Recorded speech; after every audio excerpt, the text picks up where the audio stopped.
All right, well, we'll go ahead and get started. Hi, everyone. Thank you for attending my presentation. My name is Maria DeRico, and I am a nurse educator with UbiSim, which is a virtual reality training platform for nursing. And my presentation is titled Beyond the Simulation Lab, Designing Immersive VR Simulations. And before we get started, I wanted to briefly discuss the type of virtual reality or VR that we will be discussing today in the presentation.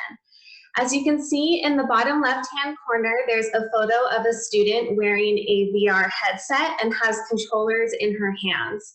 And that's the type of VR that we will be discussing today. It's the kind where you put the headset on your head and you're actually immersed in that virtual world. So it's not a screen-based platform.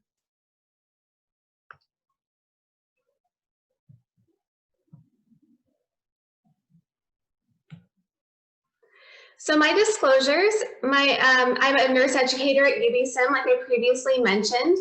I am also a certified healthcare simulation educator, as well as a board certified family nurse practitioner.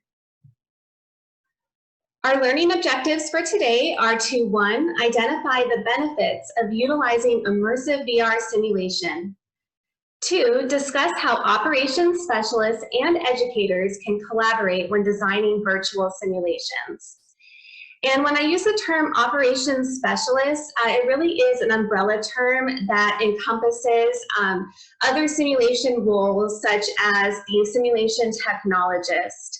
And the third learning objective is to analyze the process of designing a simulation scenario for the immersive VR environment. So to get started with the presentation, I am going to play a very short clip of a video that shows a simulation educator and an operations specialist collaborating within that immersive VR environment. And this is really to provide context. If you've never been immersed inside virtual reality, it is a very collaborative and interactive space. And so you can see those two, the educator and the operator, collaborate as they go through the design. I do want to let you know that there might be a slight delay in the video, and that's not how it is when you put on the VR headset. There is no delay. It's just because I'm sharing my screen with you today.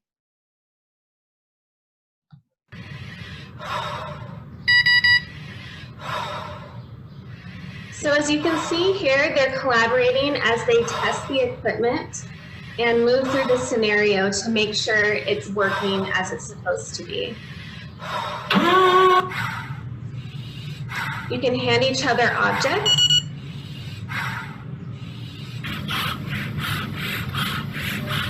And you can also assess patients together.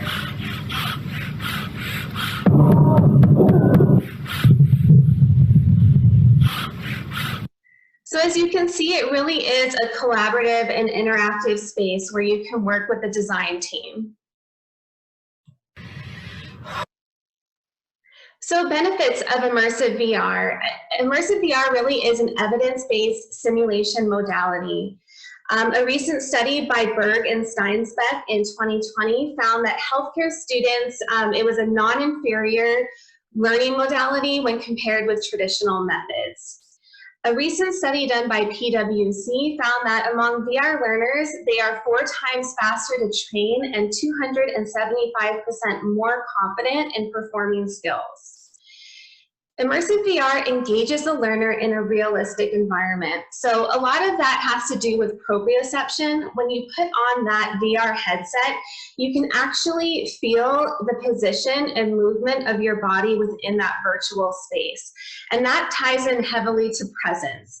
So when you have that proprioception and you're in that virtual world, you feel physically present in that virtual world and you become disconnected from the physical world that's around you.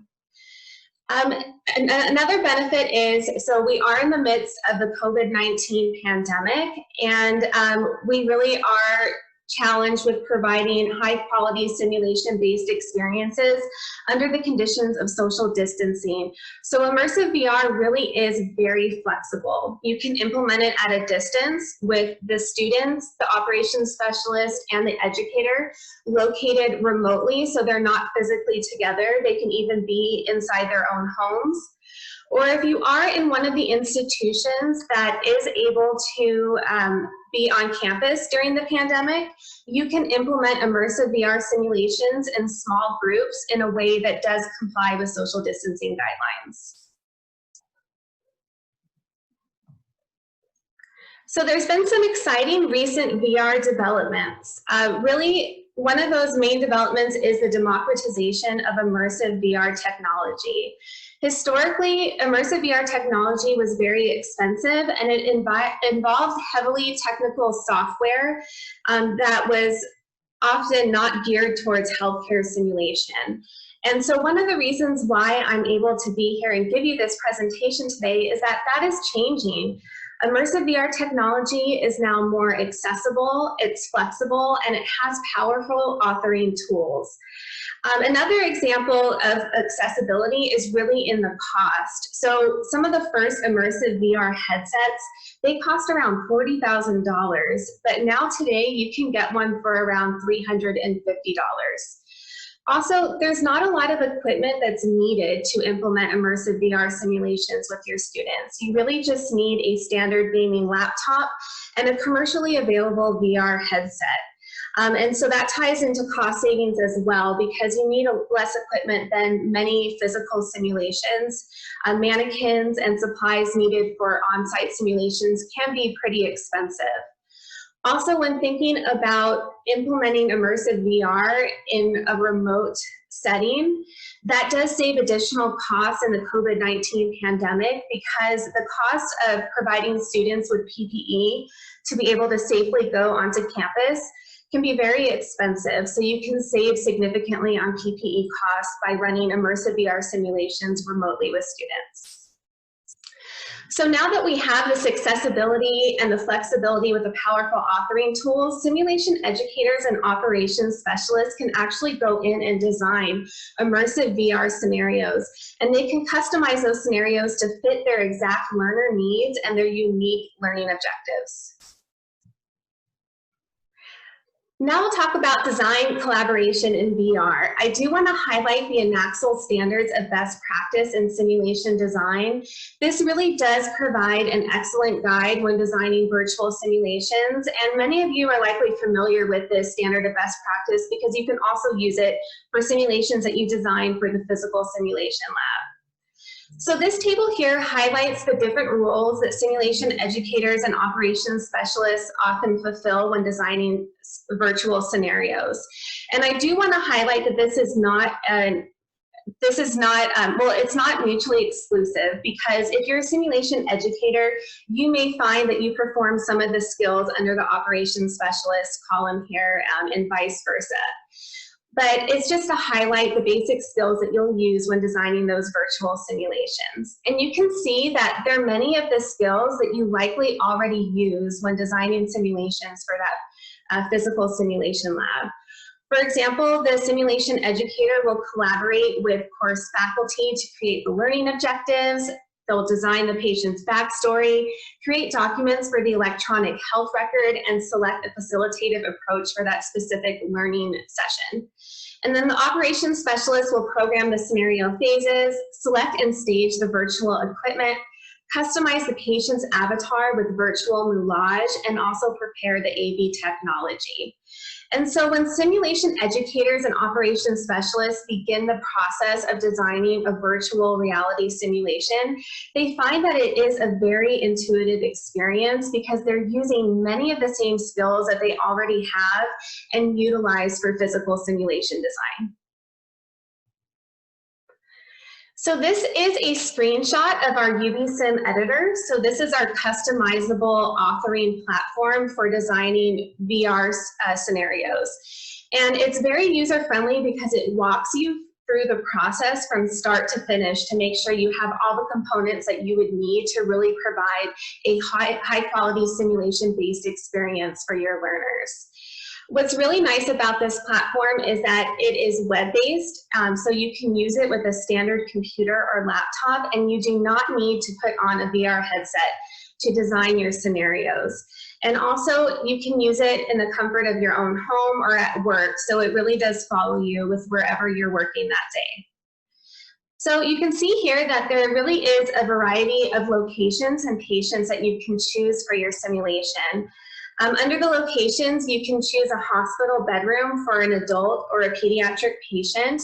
And there's also an examination room if you want to focus your scenario on community health. Under the patients, you can see that you can choose from across the whole lifespan what you want to have your patient be in that specific scenario.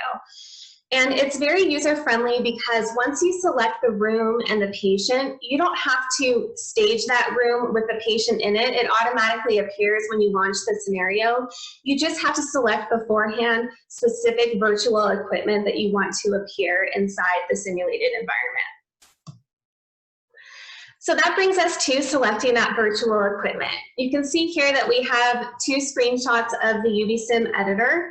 And this shows how you can select equipment to stage inside your virtual scenario. Now, this is not an all-inclusive list of what supplies you'll have to choose from. It's just showing you an example of the ones that we have and how it is to select it.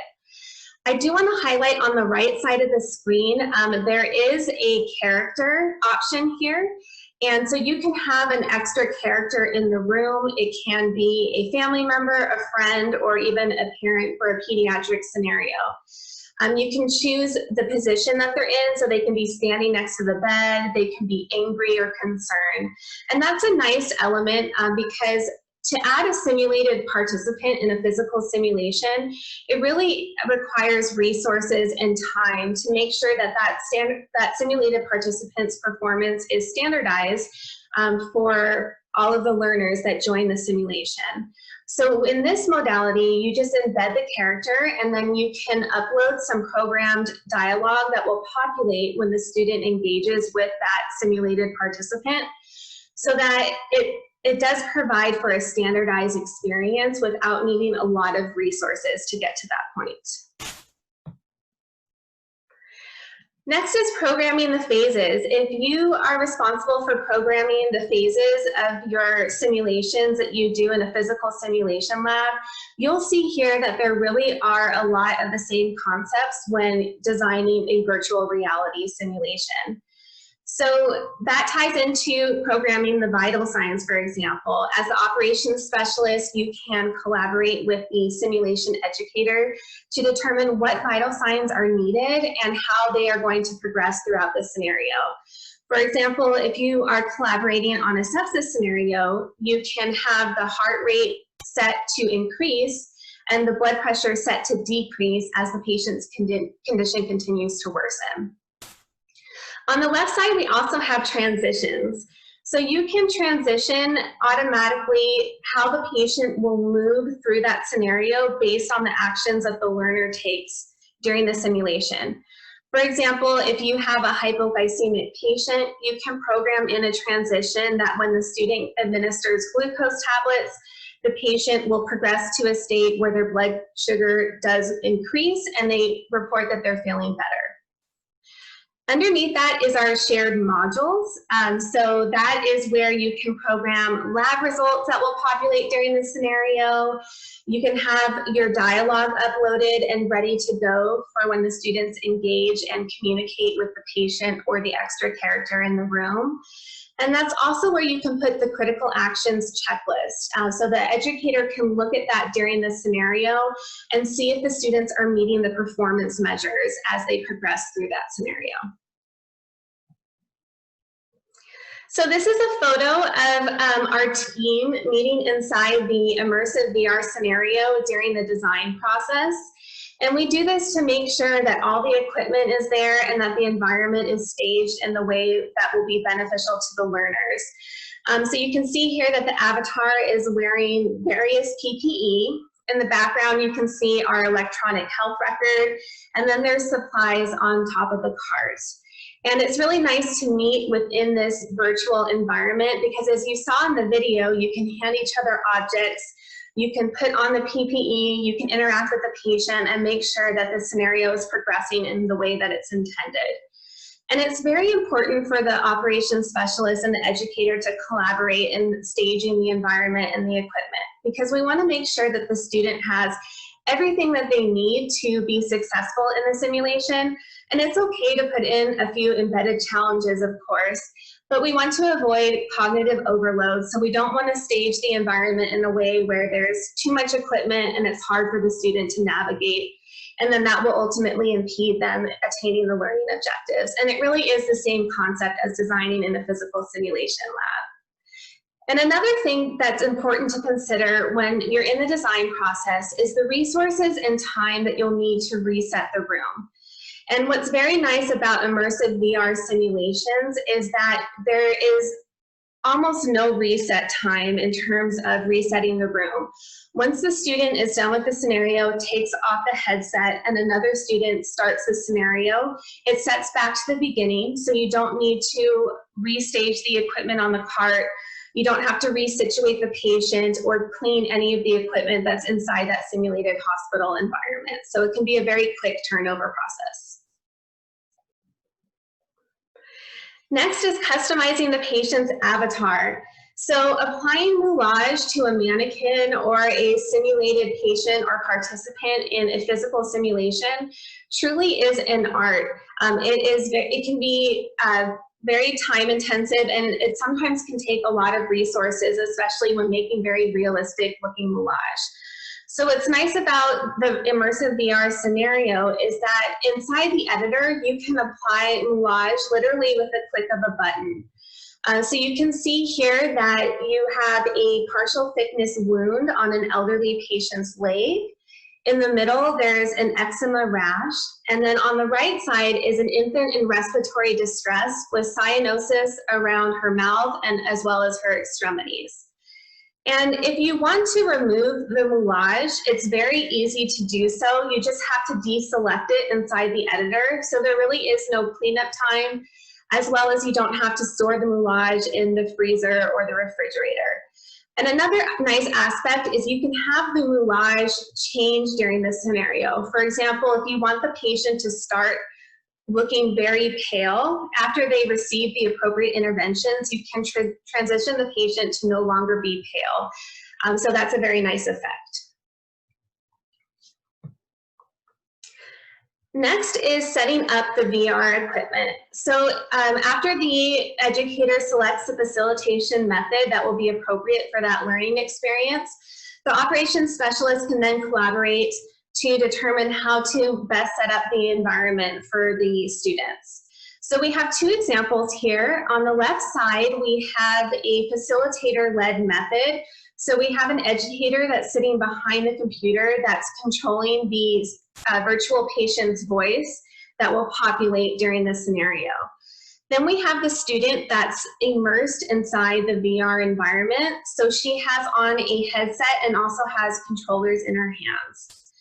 We have actively engaged participants that are sitting at their desks. And I do want to highlight that this photo was taken prior to the COVID-19 pandemic. So that's why no one in this room is wearing PPE and they're not socially distanced. However, immersive VR does provide an excellent platform where you can implement it with complying with social distancing guidelines.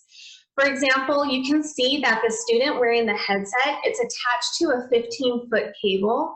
So she is going to be able to maintain social distancing between herself and the educator as well as her classmates. Also, you don't need a lot of space to implement immersive VR simulations. Really, you just need a 6.5 foot by 6.5 foot square space for the immersed participant. That way there's nothing in their direct area that they could potentially step on, and it provides for a safe experience. And the reason why you don't need that much space is because the way that the environment is staged, when they put on the headset, almost everything is within their direct reach, and they're also able to teleport to different areas of the virtual hospital room very easily. So the student feels like they're moving around a lot, but in reality, they are not moving around very much in the physical world.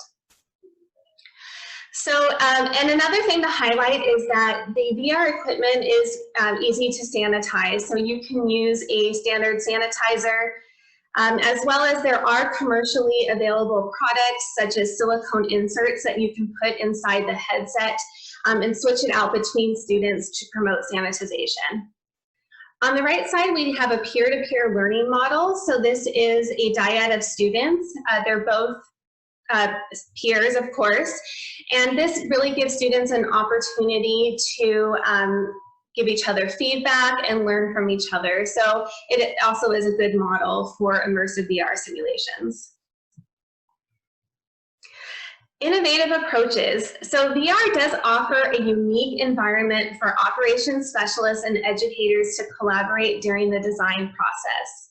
So remote collaboration is possible as the scenarios are developed. As we discussed, the UbiSim Editor, it's web-based. You can use it on that standard computer or laptop. So you can collaborate at a distance with your colleagues.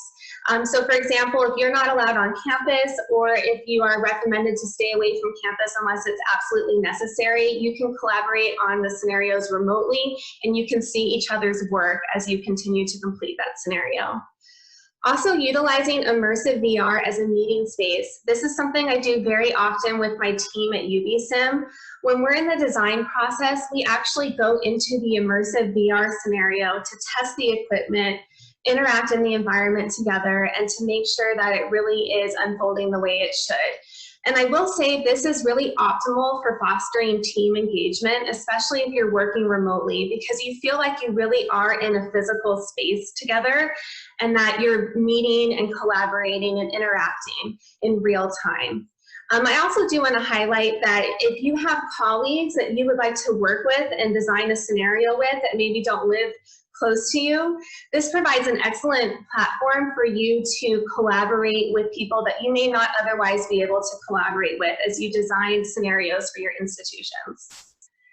Also, piloting the scenario is very possible in an iterative design process. And this figure shows our design process that we use. And a nice thing about immersive VR is that you can pilot the scenario and make very big changes very quickly and easily, because often the changes that you're going to make are just literally selecting a button inside the editor or changing something very small within that editor. So at UbiSim, we follow the ANAXEL standards when we design our simulations. After we've defined the objectives and we prototype that scenario, we then meet together in immersive VR, we pilot test it, and then we review and plan. And we repeat this process until we have our ideal scenario created. Once that's done, we deploy it to the participants, and then we listen to their feedback. That feedback is very important as we continue to improve, and if needed, we'll go back in and we continue to make changes. So immersive VR really does afford for a continuous quality improvement model, because you're able to make such big changes in such a small amount of time, and it's very easy to do so. All right, so that concludes my presentation. Please do get in touch if you have any questions. This is my email address, as well as if you want to check out more information about UbiSim, you can do so. This is our website as well as our general contact information. Also, please do not forget to get your watch and win code here at the top. So I'm going to go ahead and unmute microphones in case anyone has a question. I also have my two colleagues here, Gautier, who's one of the founders of UbiSim, and Angel Denton, and so they may jump in and help answer some questions as well.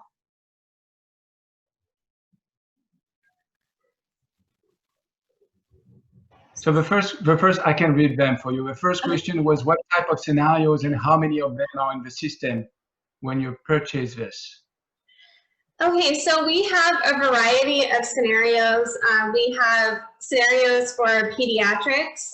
We also have scenarios for fundamentals and med-surg. So we have a variety. In terms of how many scenarios are in the system when you purchase this, that really is something, when you think about our platform, you can customize the scenarios with very little work. So really the options are limitless in how you can design scenarios and really, really make them so that they fit your students' unique learning objectives.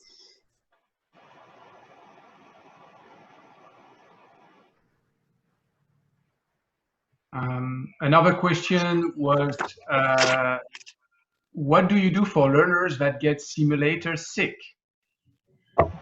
Really good question. I will say, you know, some people do have motion sickness, but I will say that when you put on that headset and you're engaged in VR, it really looks like a realistic world in front of you. So it does not, you're moving along with that world, so you do not get that motion sickness that you would maybe think that you would get. So I would say that more often than not, when you put on that headset, you do not feel sick, even if you do have motion sickness.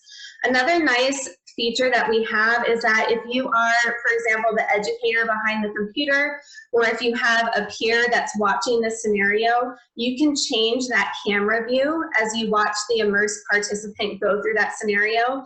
So you don't have to see it from their eyes. You can see it from a distance, like it's like a camera on the wall, so you won't get that motion sickness with it.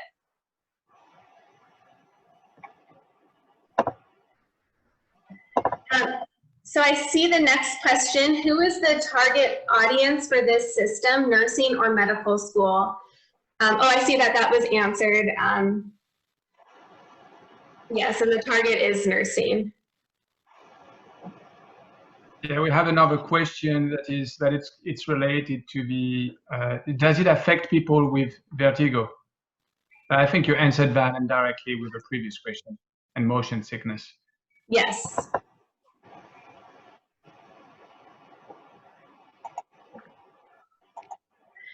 And then the 4-digit code is 2957. So that was on the cover slide if anyone missed it.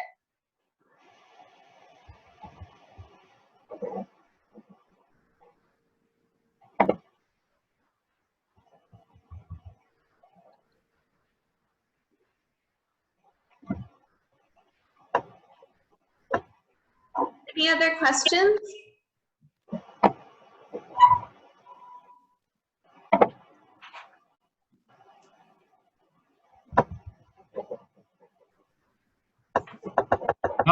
Actually, I have one.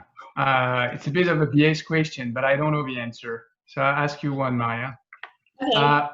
What has been the most exciting factor since you joined the UbiSim team as a simulationist, adopting immersive VR, and for the past now few months?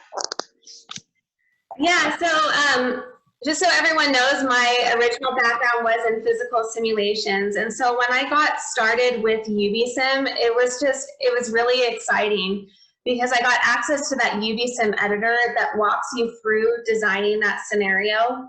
I felt it was very user-friendly, and it's nice because it's a shift in focus. You are able to implement a variety of care environments, patients across the lifespan, and choose a lot of equipment without having to look at your inventory, have to worry about setup time or time to reset the room. So logistically, it was exciting to be able to provide that robust of a simulation-based experience for learners without having to worry about a lot of the technicalities.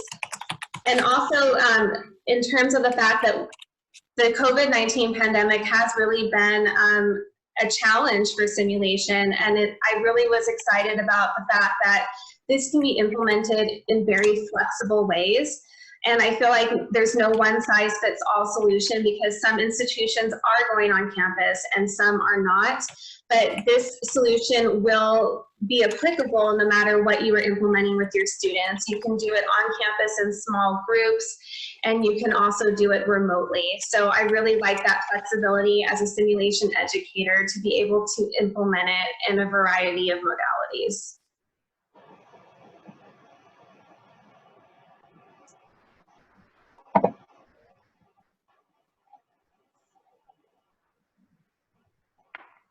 I'm seeing another question. Is there a way for learners to participate without the VR equipment? Would it be web-based, point-and-click interface? So this really is designed for immersive virtual reality, and that's really that experience of putting on that headset and being actively engaged. It provides for such a realistic experience for students.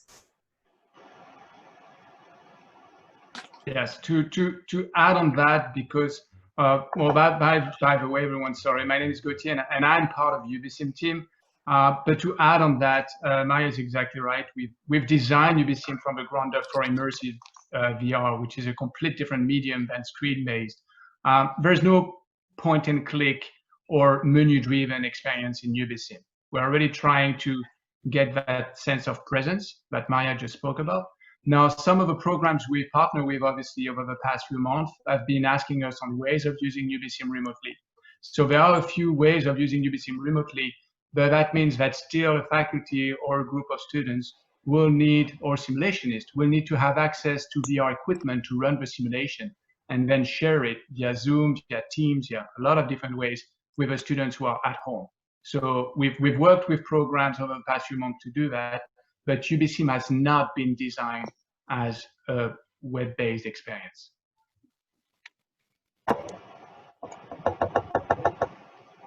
Hi, everyone. It's Angel. Can you all hear me?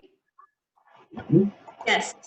Yes, I see a question I see two questions with regards to people who suffer from vertigo or motion sickness. So a little bit of background about that. For people who traditionally suffer from motion sickness or vertigo, one of the challenges for them is frequently they are in a static or fairly still position, and the environment around them is moving, which can trigger their vertigo. Whereas with UbiSim, it's reversed somewhat. The environment is static, and the learner is the one who is actually moving in the scenario. And the analogy I use is people who frequently get car sick as a passenger do not suffer from motion sickness when they're the one who are actually controlling the movements. So that's one thing that to take into consideration. The environment is not whirling around in front of you. You are the one who is dictating the movement. So that does help reduce instances of vertigo or motion sickness. Number two, a lot of people who've had experience with VR in either a personal setting with video games or with other types of headsets, one of the challenges is the refresh rate. If it's not a powerful enough platform, the refresh rate can be sluggish, which can make things uncomfortable. Whereas with UbiSim and the premium VR experience that we provide, that is certainly mitigated quite a bit because the refresh rate is much, much faster. So you don't have that sensation or feeling of, motion sickness. So those are two comments that are tied to addressing students who suffer from vertigo or motion sickness. There is obviously, a point where there will be some students that even though the refresh rate is superior and that the environment is not whirling around them, there are some people that unfortunately will just not ever be able to use UbiSim, and that's unfortunate. But at this point in time, there's no way to avoid that for that handful of students that just can't work with it. Thank you, Angel. And while we have you here, there is a question. Is this purchase per student and available for a semester, or is it a year or department purchase? So the way that UbiSim is structured from a pricing perspective, it's an annual software license for the institution based somewhat on the number of students that you have. You are not limited to the number of students that utilize the platform, nor are you limited to the number of stations that you can connect to the platform. So if you have specific questions about pricing, you can certainly reach out to me through the Whova app or email me directly, or call me and tell me a little bit about your program, how many students you have, and I can give you a better idea of pricing for your specific institution. Thank you, Angel. Of course.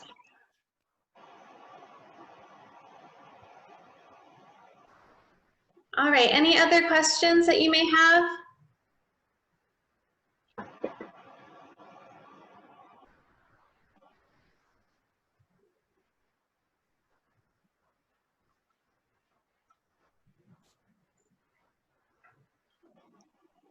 I see another question in the chat.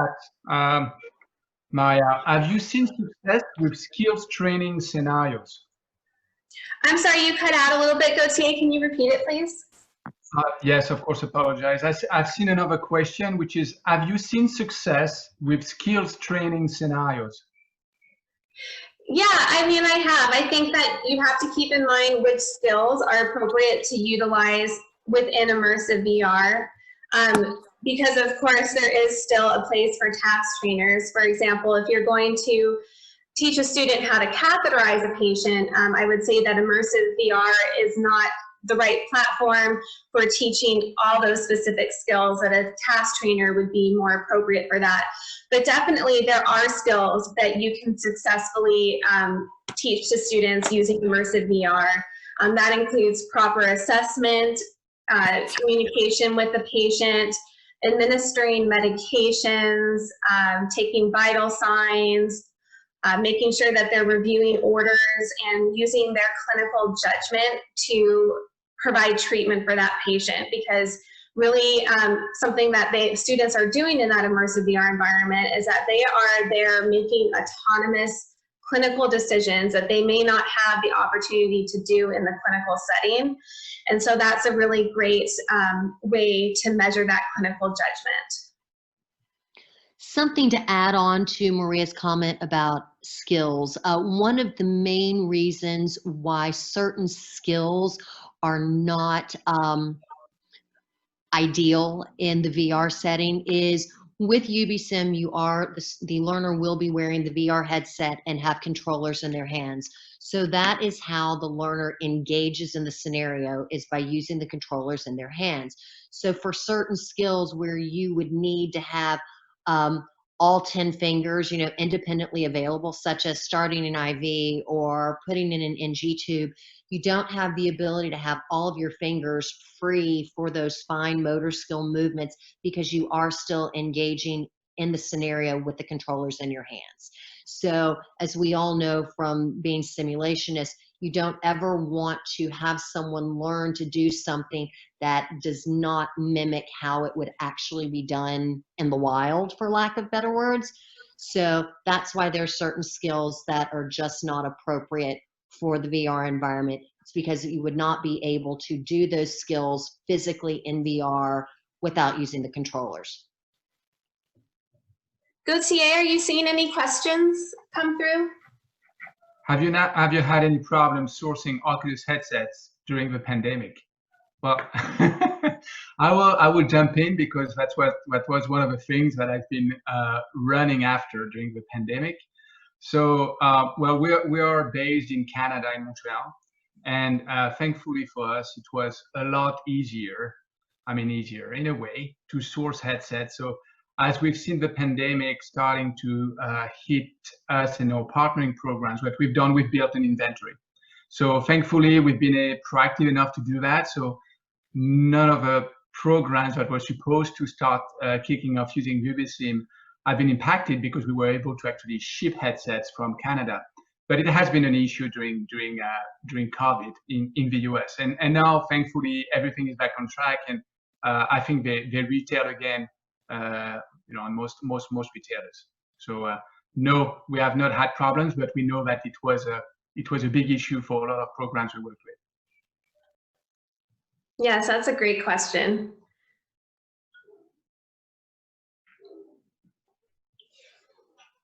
Any other questions you might have? Well, just jump in if you have a question. I'll just share a little bit about my personal experience getting involved with immersive VR. So I originally started doing physical simulation. So I have experience both with being an operations specialist and a simulation educator. And so when I got involved with UbiSim and doing immersive VR, it really was very eye-opening to me. I really fell in love with this modality. Just being able to go in and design a simulation in the editor, I felt it was very intuitive because I was using the skills that I already had when designing simulations and staging them and getting them ready inside a physical simulation lab. So it was a very easy shift for me. And what I really liked was I felt really like I had the world at my fingertips because I was able to use these different care environments, patients across the lifespan, and all this equipment without having to worry about my inventory or how I was going to manage resetting the room when implementing it. So it was very exciting in that way. And also, of course, coming from the education side, being able to have a modality that you can implement with students remotely, or if rules change at your institution, you can go on campus, you can do it in a way that affords for social distancing. That was very nice to have that flexibility because really there's no one size fits all for institutions. I know that some are going on campus, some are not, so to be able to have that flexibility is nice.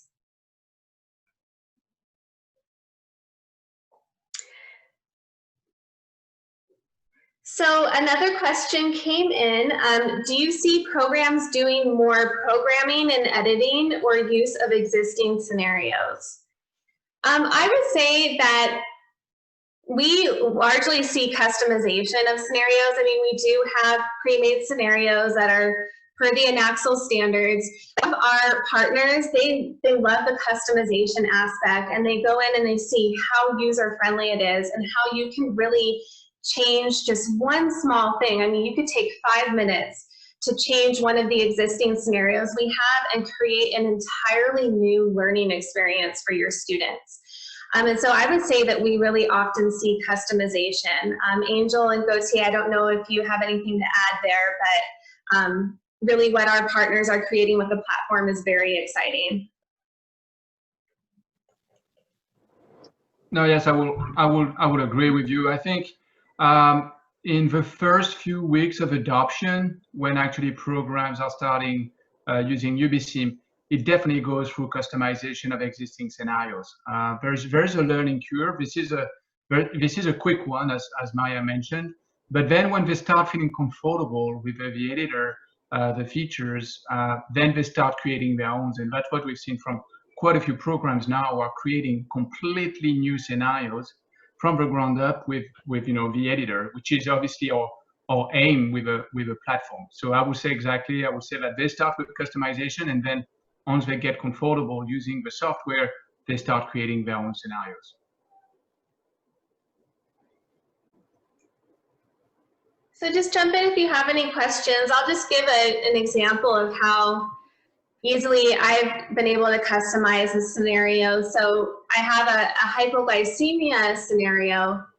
Very easily, with very little time, can take that existing scenario and change it into hyperglycemia because the patient's chart doesn't change, the medications don't change.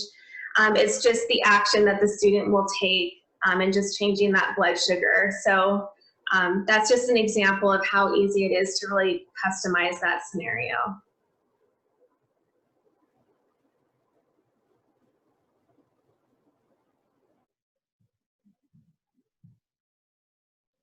All right, well, thank you so much for attending this presentation. I really appreciate you coming and checking it out. Please do not hesitate to reach out to us, of course, and if you have any questions. Also, you can reach out to Angel within the Huba app if you have any questions, or myself or Gautier. So thank you, and I hope you all have a wonderful day.